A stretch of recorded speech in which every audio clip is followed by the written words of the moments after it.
रविवार की अगर प्रदोष पड़ जाए, कौन से दिन? रविवार की प्रदोष के दिन ये प्रयोग अवश्य कर कर देखिएगा। ज्यादा बार नहीं करना है, केवल एक ही बार करना, बाबा स्वयं कृपा करेगा। अपने मंदिर में अर्थात अपने घर के पास कोई मंदिर हो, शिवालय हो, देवालय हो, जहां शंकर भगवान विराजमान हो, शिवलिंग हो, ऐसी जगह पर अवश्य करें। हमें कहीं दूर जाकर ये प्रयोग नहीं करना है। अपने अपने शिवालय, अपने जो घर के आसपास में शिवालय हो वो। एक बेलपत्र अशोक सुंदरी वाली जगह, अब उसको अशोक सुंदरी की जगह पर भी चढ़ाने का तरीका क्या है? ये शिवलिंग है, ये जलाधारी है, ये जल बहता है, बीच में जो मोटी सी लाइन है वो अशोक सुंदरी का स्थान, ये जो भाग है षडानंद कार्तिकेय गणेश जी और कार्तिकेय जी का। जलाधारी मतलब माता पार्वती जी का हस्त कमल, शिवलिंग मतलब भगवान शंकर का स्वरूप। ऊपर से जो बूंद बूंद पानी इस पर गिरता है वो शंकर भगवान की 5 लड़कियां, जया, विषहरा, शामली बारी, दौतली और देव। शिव जी की 5 लड़कियां ऊपर, एक लड़की शंकर भगवान की 6 नंबर की अशोक सुंदरी उनके चरणारविंद के पास, उनके गणेश षडानंद कार्तिकेय के मध्य में। जब हम बेलपत्र चढ़ाएंगे तो उस बेलपत्र को चढ़ाते समय आपकी जो बेलपत्र की डंडी है वो बेलपत्र, रविवार प्रदोष के दिन का ये उपाय है महाराज। ये बेलपत्र की जो डंडी है, इस डंडी का भाग शिवलिंग की ओर होना चाहिए। ये जो डंडी है इसका भाग अशोक सुंदरी पर जब चढ़ाएंगे तो शिवलिंग की ओर इसका भाग होगा महाराज। दूसरी, बेलपत्र को जब हम समर्पित करेंगे तो जलाधारी का जया, विषहरा, शामरी बारी, दौतली, देव। मान लो जलाधारी ऊपर नहीं है शंकर जी के, तो उसका स्मरण कर कर 5 कन्याओं का नाम लेकर जया, विषहरा, शामली बारी, दौतली, देव, इनका स्मरण कर कर शंकर भगवान के शिवलिंग पर बेलपत्र रखेंगे। बेलपत्र कहां रखना है? आप अगर यहां बैठे हो तो आपके विपरीत में डंडी का मुख होना चाहिए। ये बेलपत्र की जो डंडी है इसका मुख आपके विपरीत में हो। आप यहां बैठे हो तो डंडी उधर होगी, आप इधर बैठे हो तो डंडी का मुख इधर होगा, आप उधर बैठे हो तो डंडी का मुख इधर होगा। आपके ठीक विपरीत की ओर डंडी का मुख हो। ये 2 जगह बेलपत्र समर्पित करने के बाद तृतीय बेलपत्र शिवलिंग की जो जलाधारी है, जहां पर भगवान शंकर का शिवलिंग रखा है, वहां स्पर्श कराकर, केवल छुआना है, स्पर्श कराकर बेलपत्री के पेड़ के नीचे ही कोई कंकर हो, कोई शंकर हो या कोई मिट्टी का ढेला हो, नी हो, तो वहीं मिट्टी को थोड़ी सी ऊंची कर कर एक बेलपत्र बैठकर इस बेलपत्री की डंडी जड़ की ओर, मतलब जो वृक्ष होता है उस ओर इस डंडी का मुख होना चाहिए। ये 3 रविवार के प्रदोष के दिन शंकर भगवान पर चढ़ाई गई बेलपत्र से हमारा गया हुआ धन भी पुनः आने का रहता है और हमारा जो व्यापार बार बार बंद हो रहा है, शिव की कृपा से एक बार चालू तो चालू हो ही जाता है। शिव तत्व को जान और निवेदन है सब भाव से करना है, हृदय चित्त आनंद। एग्जाम दे ली, बहुत परीक्षा के लिए आपने तैयारी कर ली है, बहुत प्रयास कर लिया, बहुत प्रयास, अथक प्रयास आपने कर लिया। भगवान प्रदोष का अगर दिन हो और प्रदोष काल का समय हो और एग्जाम प्रदोष के बाद हो, या आपको तारीख मालूम पड़ जाए, उसके पहले अगर 15 दिन 20 दिन पहले भी प्रदोष पड़ रही हो तो बेलपत्री समभागी बनाना। समभागी मतलब ये जो चिकना वाला पत्ता होता है ना बेलपत्री का, सीधा वाला भाग, और इस पत्ती का भी सीधा वाला भाग, ये दोनों जो बेलपत्री के चिकने भाग होते हैं महाराज, ये बेलपत्री का जो चिकना भाग है और ये चिकना भाग है, इन दोनों में लाल चंदन लगाकर बेलपत्री के भाग को जोड़ लो महाराज।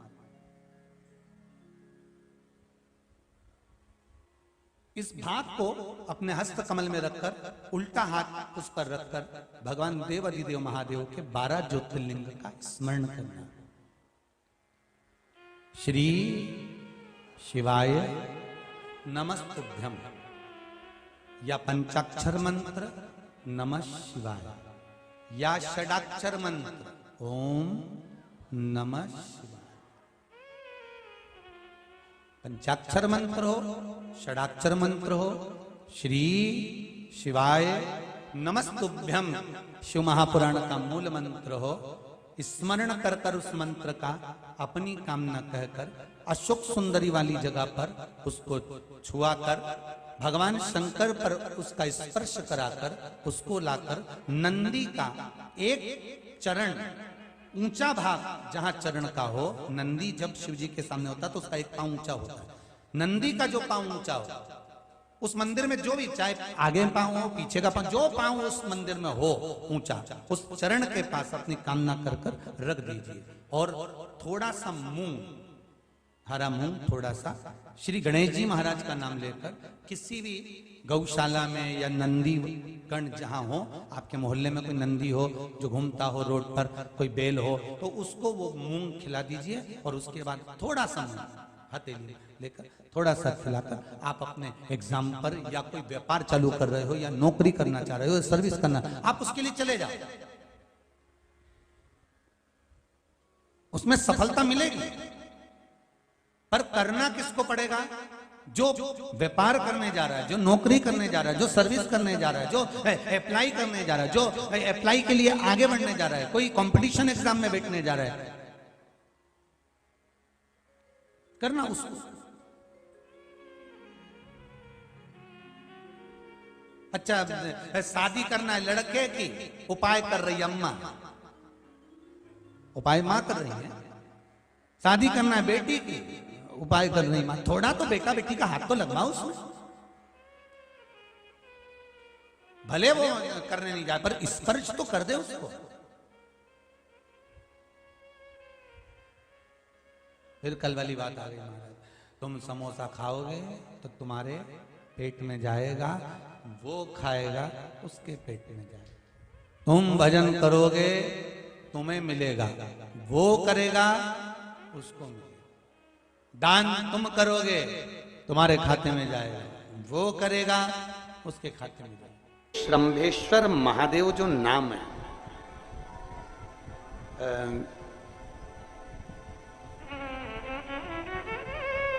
भगवान शंकर ने सारे 33 कोटि देवताओं को अपने अंदर समाहित कर कर ये रूप रखा था श्रंभ पक्षी।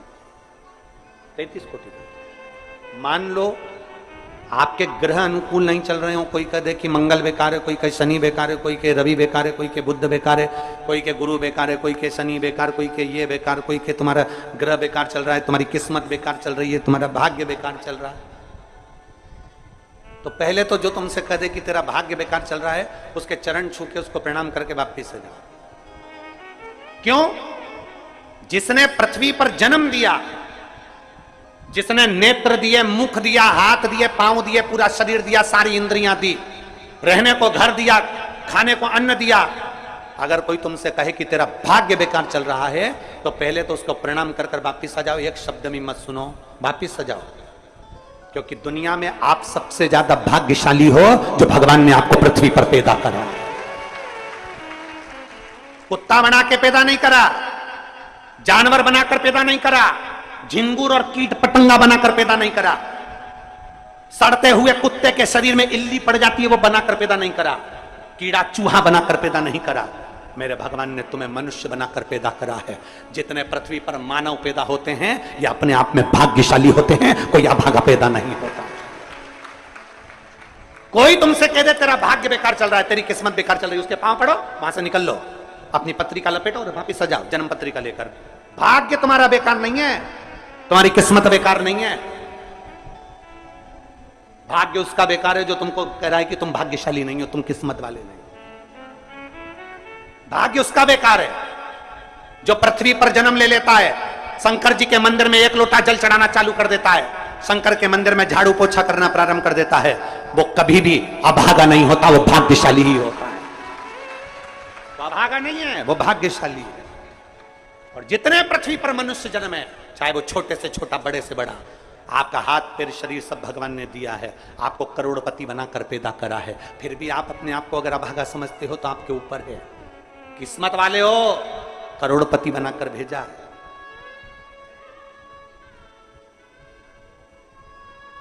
कुत्ता 1000, 10,000, 20,000, 25,000, 50,000 में बिकता है। तुम्हें तो भगवान ने 2-2 किडनी दिए, अभी बेचिए 20-20 लाख में, यूं बिक जाएगी। भगवान ने नेत्र दिए 50-50 लाख में, अभी बिक जाए 5 लाख में। एक एक शरीर भगवान ने कीमत वाला बनाकर भेजा है। किसी डॉक्टर के पास बैठना और पूछना कि कौन से अंग की कितनी कीमत होती है, वो डॉक्टर बता देगा कि तुम्हारे शरीर की क्या कीमत है। और उसके बाद भी कहते हो कि हम अभागे।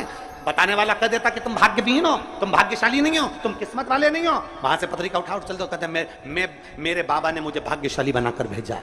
और अपने हाथ में वो बल होता है कि आप स्वयं इतनी मेहनत कर कर आगे बढ़ सकते हो कि अपने आप किस्मत वाले बन सकते हो।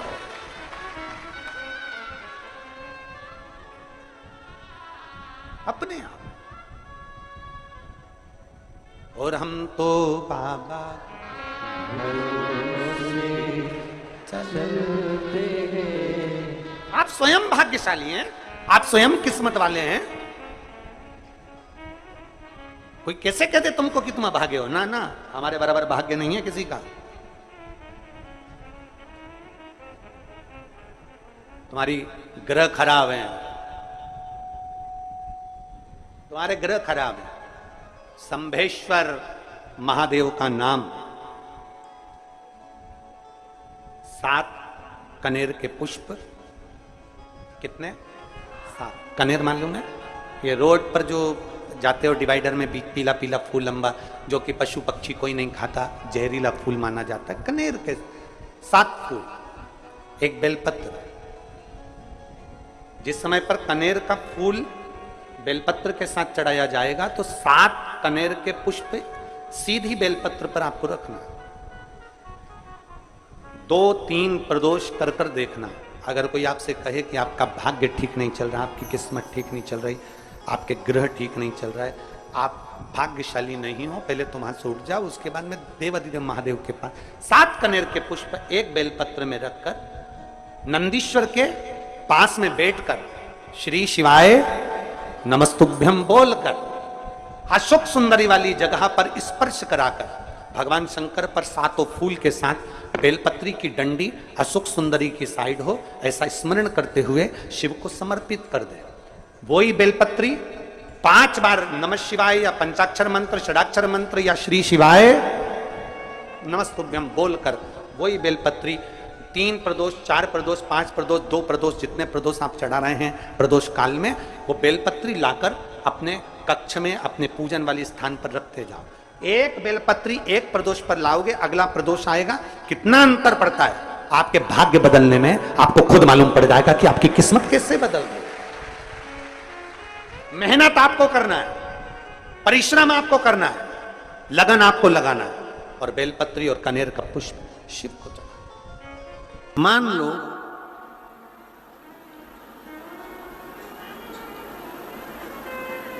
अगर 8 स्थान शरीर के अष्टवक्रेश्वर महादेव का वर्णन करते समय इस बात का स्मरण रहे, 8 स्थान शरीर के ऐसे हैं जहां का तकलीफ स्वयं अष्टवक्रेश्वर महादेव का 1 लोटा जल अपने नजदीक के शिवालय में चढ़ाकर भी अगर पी लोगे तो वह 8 जगह की तकलीफ अष्टवक्रेश्वर महादेव समाप्त करते जाते हैं। 8 स्थान। पहला नेत्र, ये भुकुटी के बीच का स्थान, भुकुटी के मध्य का स्थान।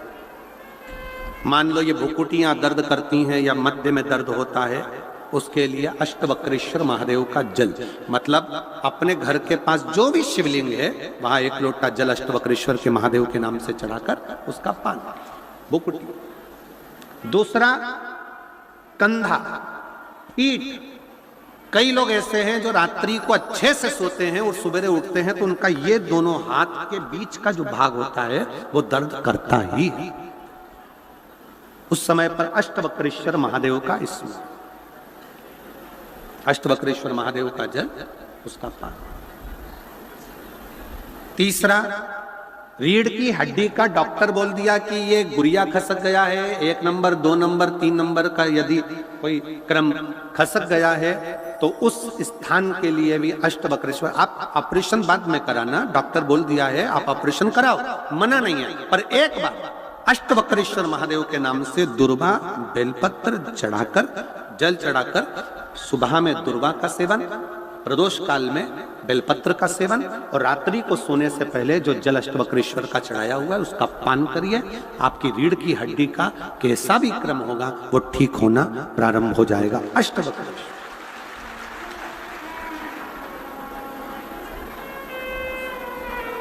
अष्टवक्रेश्वर। चौथा स्थान बताया, अगर चेस्ट में कोई तकलीफ आती है, चेस्ट में गांठ हो जाए या चेस्ट में कोई प्रॉब्लम खड़ी हो जाए तो उसके लिए भी अष्टवक्रेश्वर महादेव का स्मरण किया जाता है। 2 छोटे छोटे पात्र में जल लिया जाता है, दोनों पात्र का जल एक साथ शिव पर छोड़ा जाता है। चेस्ट के लिए दोनों पात्र का जल छोड़ा जाता है और उस जल का पान नंदी के पास बैठकर किया जाता है अष्टवक्रेश्वर नाम से। अष्टवक्रेश्वर।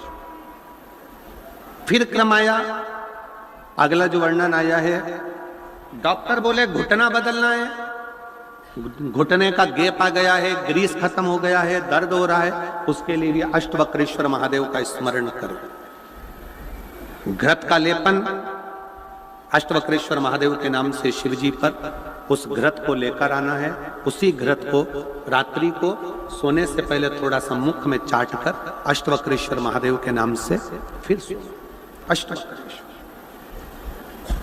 फिर अगला भाग गया अष्टवक्रेश्वर के अंतर्गत यदि इस गले से जुड़ा हुआ कोई रोग उत्पन्न होता है तो भी अष्टवक्रेश्वर का ही स्मरण किया जाए। जल का पान अष्टवक्रेश्वर। और 8वें स्थान के रूप में जो पिड़ली के घुटने से नीचे के जो भाग होते हैं उसके लिए अष्टवक्रेश्वर महादेव पर 7 दुर्वा, 7 बेलपत्र और 7 अक्षत शिव को समर्पित कर कर दुर्वा बेलपत्र का पान 7 दिन तक लगातार उसी भाव में अष्टवक्रेश्वर महादेव का नाम लेकर किया जाए। अष्टवक्रेश्वर। कभी अगर मौका लगे, शिव की करुणा हो जाए, शंकर की दया हो जाए, आप लोग कभी बद्री विशाल जाएं दर्शन करने के लिए, ऋषिकेश हरिद्वार तक जाएं तो श्रीनगर गढ़वाल से सुंदर कोहला गांव से 10 किलोमीटर की दूरी पर 8 किलोमीटर दूर तक गाड़ी जाती है, 2 किलोमीटर दूर तक पैदल चलकर आप जहां पर बैठकर स्वयं अष्टावक्र जी ने भगवान शंकर के शिवलिंग की स्थापना कर आराधना करी, ऐसे पवित्र स्थान का दर्शन कर अपने जीवन को धन्य बना सकते हो। बोल अष्टावक्रेश्वर महादेव की। 3 महादेव के नाम का स्मरण अच्छे से रखिएगा। पहला कुंद कैश्वर, बड़े से बड़ा रोग हो जाए, दवाइयां डॉक्टर जो दे उसको खाओ, पर साथ में कुंदकेश्वर महादेव का नाम लीजिए, जांच भी कराइए, दवाई भी कराइए। दूसरे नंबर का शंभेश्वर महादेव। शंभेश्वर महादेव भगवान नरसिंह को जब क्रोध आया था, भगवान विष्णु ने नरसिंह अवतार लिया था और नरसिंह भगवान को जब क्रोध आया था, शिव जी ने सरंभ पक्षी का रूप धरकर नरसिंह भगवान को अपने पंजे में उठाकर अलकनंदा नदी में ले जाकर डाला था। इसलिए आज भी जब हम बद्रीनाथ जाते हैं, राइट में पुल पे से जाते समय जो ताप्ती कुंड है जिसमें से पानी गर्म निकलता है, उसके ठीक नीचे एक शिला का दर्शन करते हैं। वो शिला नरसिंह शिला कहलाती है और शंभेश्वर महादेव का स्मरण किया जाता है। शंभेश्वर महादेव क्रोध की संयमितता रखता है, चिड़चिड़ेपन को समाप्त करता है शंभेश्वर महादेव। और तीसरे नंबर पर है, जम के बोलो, अष्टवक्रेश्वर महादेव। अष्टवक्रेश्वर शिव जी के इन 3 स्वरूपों का वर्णन बड़ा सुंदर भाव से किया। देवऋषि नारद ने भगवान शिव से शंकर को पाने के कुछ सूत्र पूछे।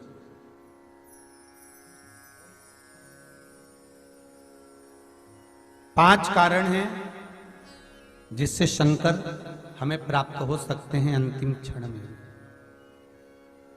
5 कारण। पहला, अगर आप शंकर के मंदिर में जाकर एक लोटा पानी चढ़ा रहे हैं तो शिव की कृपा आज नहीं तो कल, कल नहीं तो परसों, कभी मेरे बाबा की कृपा आप पर बनेगी जरूर। ये शंकर के ही शब्द देवऋषि नारद को है। दूसरा, देवऋषि नारद, जो मनुष्य मस्तक पर त्रिपुंड धारण करता है, मस्तक पर त्रिपुंड लगाता है, शिव कहते हैं उसको मृत्यु के पश्चात भटकना नहीं पड़ता। शंकर कहते हैं वो मेरे ही धाम पर, मेरे ही कैलाश पर आकर विराजमान हो जाता है। तीसरा, शिव मंदिर के नजदीक में, शंकर के पास में जो बेलपत्र का वृक्ष रोपित करता है, बेलपत्र का या शमी का वृक्ष जो लगा देता है और वो बेलपत्र शिव को समर्पित होती रहती है, जब तक वो बेलपत्री का वृक्ष लगा हुआ है और उसकी बेलपत्र शंकर को जब तक चढ़ रही है, उसके वंश का कभी नाश नहीं होता। चौथा कारण कहा देवऋषि नारद, शिव मंदिर की चौखट के सामने से निकलकर जो जीव चला जाता है, शंकर के द्वार से निकलकर शिव का शिखर मंदिर का देखकर जो निकल जाता है, उसका कार्य कभी अटक नहीं सकता। और पांचवा कारण शंकर के स्मरण का स्वयं शिव देवऋषि नारद से कह रहे हैं। नारद, मृत्यु का भय होने पर संसार में भटकने वाला व्यक्ति जब मृत्यु के भय में पड़ जाता है, कोई बीमारी, कोई रोग, कोई कारण, कोई एक्सीडेंट, कोई कारण में जब मनुष्य फंस जाता है, तो शंकर कहते हैं नारद, उसके मुख से, उसके स्मरण से, उसके परिवार के स्मरण से एक बार भी अगर दिल से मेरा नाम निकलता है तो मैं उस रोग को, उस कष्ट को, उस दुख को अपना जानकर उस कष्ट से निवारण करवा। इसलिए हमारे यहाँ अगर किसी का एक्सीडेंट हो गया, कोई रोग हो गया, कोई बीमारी हो गई, कोई दुख आ गया, तो हमारे यहाँ तुरंत ब्राह्मण कहते हैं कि महामृत्युंजय का अनुष्ठान कराइए, महामृत्युंजय का जाप कराइए, शिव का स्मरण कराइए, शंकर का अनुमोदन कराइए,